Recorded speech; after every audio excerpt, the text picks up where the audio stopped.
Assalomu alaykum. Bugun sizlar bilan mazali karamel tayyorlaymiz. Karamel tayyorlash o'zi juda ham oson.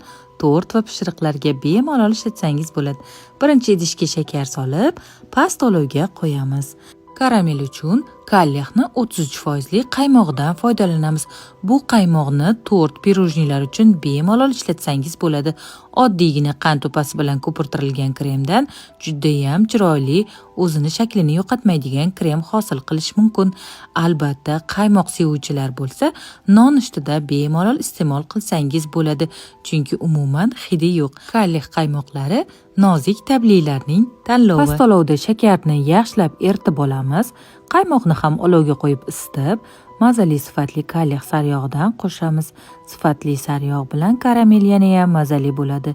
Isib turgan qaymoqni qo'shib, tezgina aralashtiramiz. Uchta mahsulot yaxshilab bir-biri bilan aralashgach, 1-2 minut qaynatib, yarim choy qoshiq tuz qo'shamiz hamda elakchadan o'tkazib olamiz. Karamel ozgina iligach, bankachalarga solib, bemalol sovutgichda saqlashimiz mumkin.